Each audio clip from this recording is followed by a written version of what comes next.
Assalamualaikum, apa kabarnya? Saya doakan semoga dalam keadaan sehat dan baik-baik saja. Terima kasih sudah mampir ke channel ini, channel yang berisikan konten alur cerita film. Video kali ini menceritakan tentang perjalanan seorang tukang pijat rapi yang menjual senjata internasional.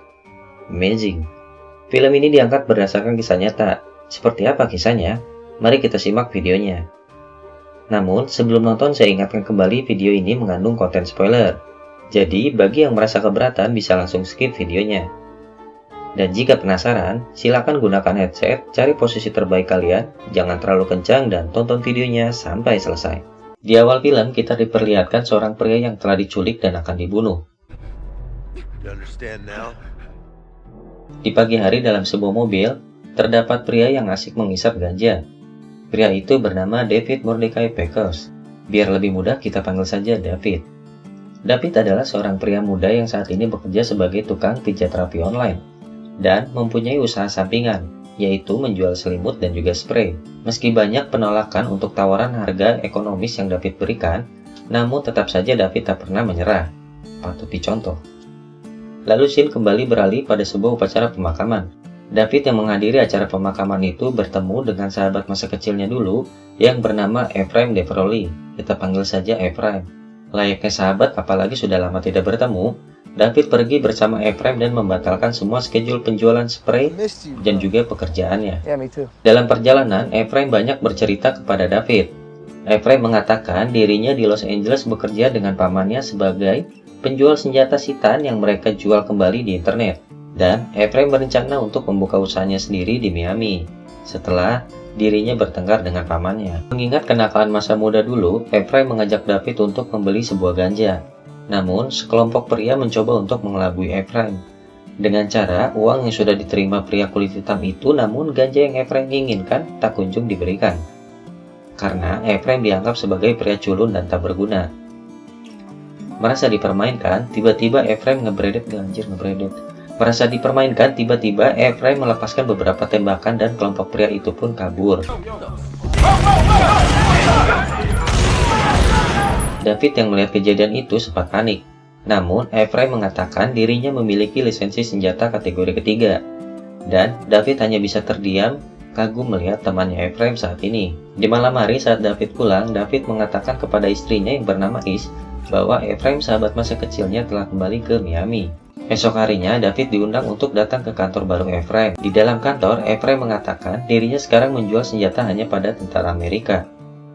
Bahkan, Ephraim menunjukkan kepada David sebuah situs web transaksi semua keperluan tentara, mulai dari pesawat, kapal, tank, senjata, body armor, dan lain-lain. Di malam hari saat David sedang menonton berita, istrinya mengatakan bahwa dirinya positif hamil. Dan itu membuat David juga istrinya bahagia. Tapi ada juga tuh yang panik kalau ceweknya bilang positif hamil. Ayo loh. Keesokan harinya di sebuah kafe, Ephraim mengajak David untuk bekerja bersamanya. Namun, David sempat menolak dikarenakan David dan Is sangat membenci perang. Dan bahkan mereka mengumpulkan beberapa tanda tangan untuk membuat sebuah petisi. Ephraim dengan tegas mengatakan dirinya juga membenci perang. Namun, perang ini bukanlah perang senjata melainkan perang ekonomi. Yang jadi permasalahan adalah David harus berbohong kepada Is dengan mengatakan David akan menjual spraynya kepada tentara Amerika karena Ephraim memiliki hubungan dekat dengan orang pemerintah.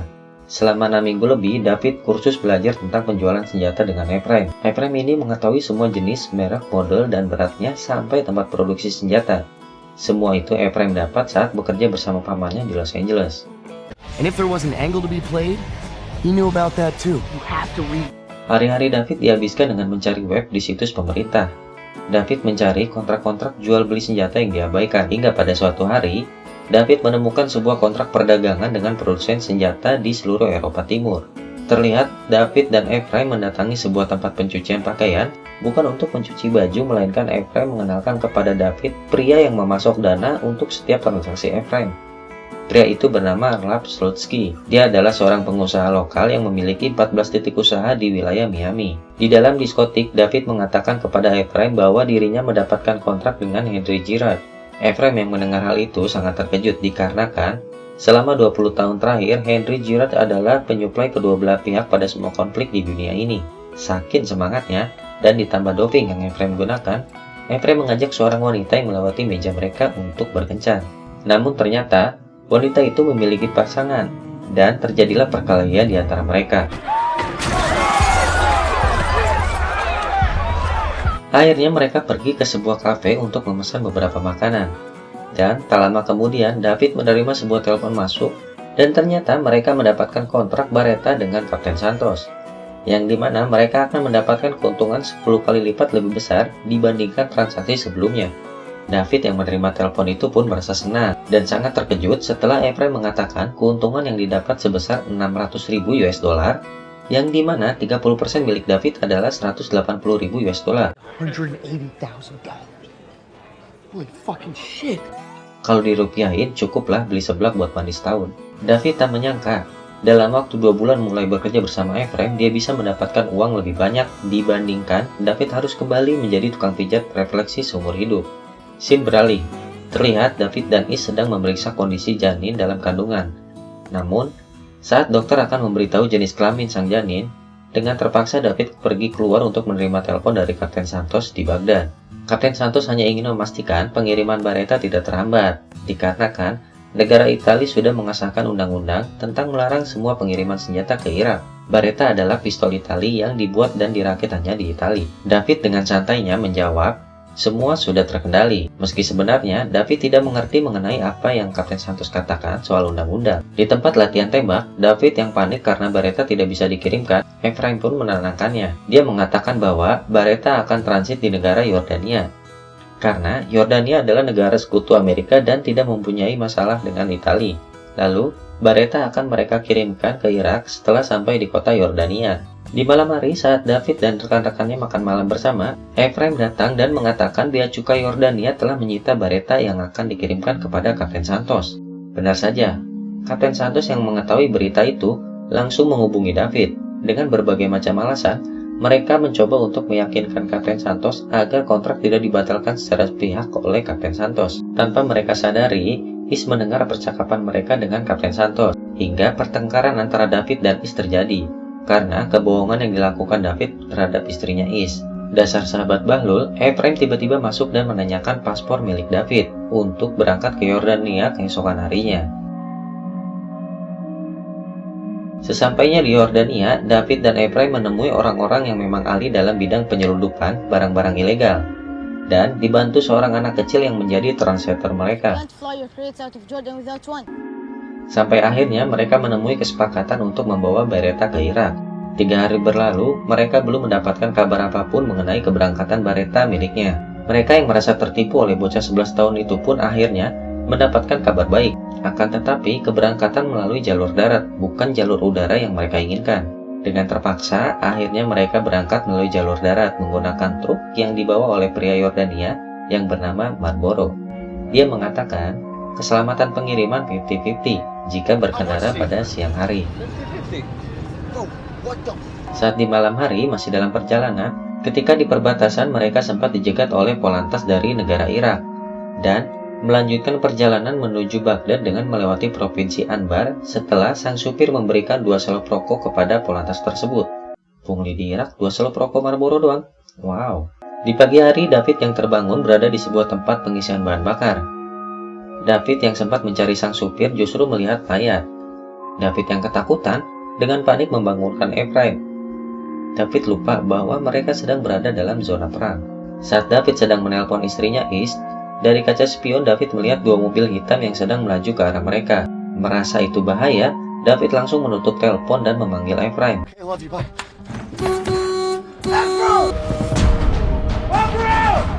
Mobil pun akhirnya hidup setelah beberapa kali gagal dihidupkan karena bahan bakar yang hampir habis total. Sang supir Marlboro yang tertinggal pun berlari mengejar truk itu dan berhasil naik.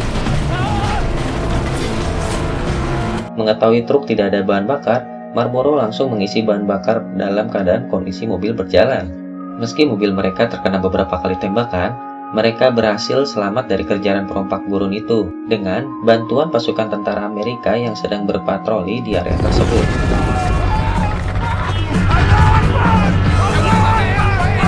Sesampainya di camp militer, mereka dipertemukan dengan Kapten Santos dan mereka pun kembali pulang beserta uang 2 juta US dollar dengan kawalan sampai penerbangan. Dengan uang tersebut, mereka membeli apartemen dan juga 2 mobil Porsche. Hal itu membuat mereka naik ke tahap yang lebih tinggi untuk mendapatkan kontrak yang lebih besar dan mengembangkan perusahaan AA dengan merekrut beberapa karyawan. Di malam hari, David yang sambil memomong anaknya menemukan sebuah kontrak besar dari Pentagon. Pentagon adalah kantor utama persenjataan di Amerika. Kontrak besar itu berisikan 360.000 senapan SPD sniper, 1.084.000 granat GP30, 45.000 SKU rudal pesawat, dan 100 juta amunisi AK-47. Melihat semua itu, Ephraim dan David langsung pergi ke Las Vegas, Kanada, tepatnya di Vegas X, yang dimana militer dan produsen berkumpul untuk membahas teknologi, senjata, dan perang terakhir. Saya tahunya Jakarta Expo sama Jacklot doang sih. Mereka berencana mengumpulkan beberapa pemasok dari seluruh dunia di Vegas X untuk memenuhi kontrak Pentagon sebelum mereka ambil. Jelas, itu sulit bagi mereka. Dikarenakan IA sangat tidak dikenal di sana, bahkan tidak ada satupun pemasok yang mereka dapatkan. Hingga pada akhirnya, saat David hampir putus asa di meja kasino, David bertemu dengan Henry Girard. Henry Girard sendiri terkenal sebagai legenda di kalangan pedagang senjata. Dalam sebuah pertemuan makan malam, Henry mengatakan menyanggupi semua kebutuhan pesanan mereka, termasuk 100 juta amunisi AK-47 yang ditanyakan oleh Ephraim. Henry mengatakan, saat ini negara Albania menjadi gudang persenjataan yang besar, ditambah lagi, Albania sedang proses bergabung dengan NATO. Untuk memenuhi semua kebutuhan itu, dirinya memiliki hubungan baik dengan Albania, ucap Henry. NATO adalah North Atlantic Treaty Organization, dalam bahasa Prancis disebut, bisa baca sendiri, yang artinya Organisasi Perjanjian Atlantik Utara yang terdiri dari 30 negara saat ini. Alasan kenapa Henry tidak bisa memenuhi kebutuhan Pentagon meski memiliki koneksi baik dengan Albania, karena Henry Girard masuk dalam daftar teroris di Pentagon. David yang sedikit ragu untuk kerjasama dengan Henry akhirnya menimbulkan perdebatan antara mereka berdua, walau akhirnya mereka tetap sepakat kerjasama dengan Henry. Hey boys, so we discussed it. Keesokan harinya, Ephraim dan David sampai di kota Tirana, Albania, dengan jemputan pribadi dari seorang pria yang bernama Baskim.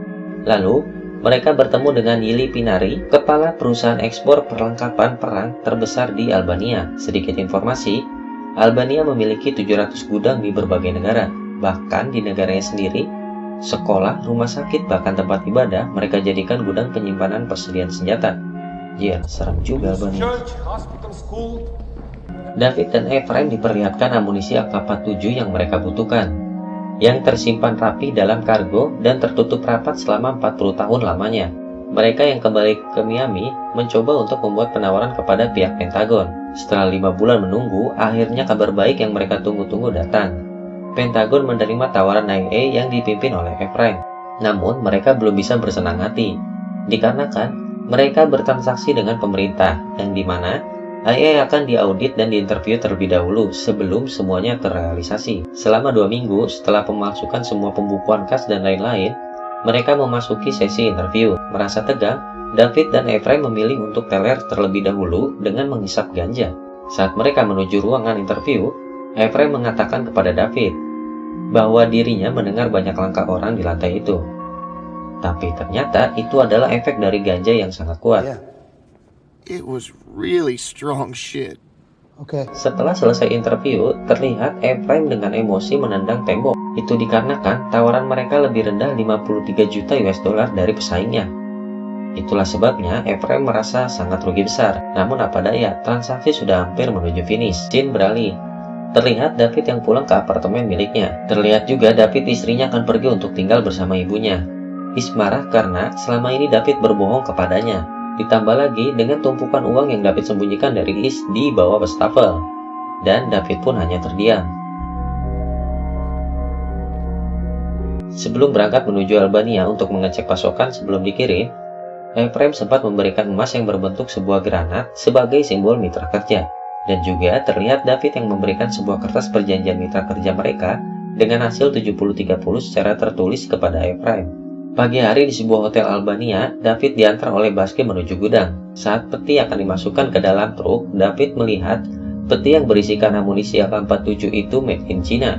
David yang merasa tertipu pun langsung menghubungi Ephraim mengenai hal itu. Akhirnya, mereka berbicara dengan Henry melalui telepon sebelum 2 hari kemarin nomor Henry tak pernah aktif. Mereka yang marah atas insiden itu pun menyalahkan Henry. Akan tetapi, nasi sudah menjadi bubur.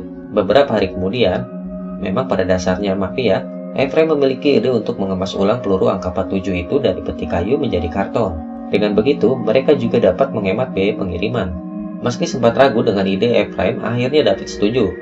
Dan dibantu oleh Baskim yang mengenalkan mereka kepada temannya yang memiliki pabrik pengemasan di luar kota Tirana. Pria itu bernama Enver. Baskim told me a little about your situation. Enver menyuruh anak buahnya untuk membongkar satu peti kayu yang berisikan peluru AK-47 itu ke dalam karton, guna untuk menghitung total hari kerja yang mampu mereka kerjakan, yaitu 8 minggu, dengan total 68.520 peti yang dikerjakan oleh 50 orang. 50 men, 8 weeks. I can do it. Setelah deal, pengepakan pun dilakukan, dan mereka mendapatkan keuntungan $3 juta dari berkurangnya 180 ton berat pengiriman. Pada tanggal 8 Desember 2007, IA mengirimkan 5 juta peluru yang pertama kalinya kepada Afghanistan. Saat semua pengiriman berjalan dengan baik, Ephraim menelpon David karena IA tertipu oleh Henry. Yang ternyata Henry membeli 2,5 sen per peluru pada Albania, dan Ephraim berencana untuk memutus kerjasama mereka secara sepihak. Entah kenapa, tiba-tiba Ephraim menghancurkan surat-surat kemitraan dengan David. Lalu, tiba-tiba saat David sedang tidur, sekelompok pria menculik dirinya. Ternyata, pria yang hendak membunuh David adalah Henry, dikarenakan pemutusan kerjasama antara IA dan dirinya. Namun Henry membatalkan niatnya untuk membunuh David dan pergi meninggalkan David. Terlihat saat David akan pergi kembali ke Miami, ternyata Enver dan para awak yang bekerja belum menerima upah dari Ephraim. Dan saat di dalam taksi, David tertahan oleh seorang wanita yang menanyakan keberadaan suaminya yang tak kunjung pulang. Suaminya tersebut adalah Baskim. Saat dalam pesawat pun, David terus terbayang dengan pertanyaan wanita itu atau istrinya Baskim. David yang memutuskan untuk berhenti dengan IA pun langsung menemui istrinya dan mengatakan kebenarannya. Tak lama kemudian, David datang menemui Ephraim untuk meminta bagiannya, dan ternyata Ephraim menolaknya. How about 0 cents on the dollar? Let me remind you that we have a contract. Fuck your contract. Meski begitu, David berniat untuk membawa pengacara dengan bukti surat kemitraan yang sudah mereka sepakati. Akan tetapi, surat itu menghilang dari meja David. David yang mengetahui semua itu ulah Ephraim langsung melemparkan hadiah emas granat ke ruangan Ephraim. Dan David pergi meninggalkan IA dan juga Ephraim.